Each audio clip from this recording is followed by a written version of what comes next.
नमस्कार। सध्या उत्सवाचा काळ सुरू आहे। या उत्सवात तुमचं हास्य खुलवणारा ओठांची काळजी कशी घ्यावी हे जाणून घ्या या स्पेशल बुलेटिन मध्ये। दिवसभरात किमान 8 ते 10 ग्लास पाणी प्या आणि पुरेशी झोप घ्या, यामुळे ओठ ताजेतवाने दिसतात। जास्त केमिकल युक्त लिपस्टिक वापरणे टाळा आणि नैसर्गिक घटक असलेले जसे की तूप किंवा ग्लिसरीन युक्त लिप बाम वापरा। झोपण्यापूर्वी ओठांवर तूप किंवा मध लावल्यास ते मऊ व कोमल राहतात। विटॅमिन सी आणि ई युक्त फळांचे सेवन करा। तसेच बीटचा रस ओठांना नैसर्गिक रंग व तजेला देतो। लिपस्टिक लावण्यापूर्वी नेहमी लिप बाम किंवा मॉइश्चरायझर वापरा, यामुळे ओठांचं रक्षण होते।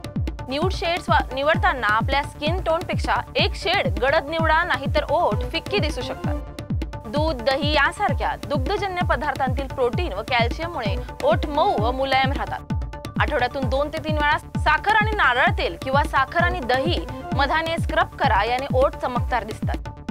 फास्ट फूड, जास्त साखर आणि कोल्ड ड्रिंक्स टाळा, कारण हे ओठ कोरडे व फिकट करतात। ओठ दाताने चावणे टाळा, अन्यथा जखम व कोरडेपणा येऊ शकतो।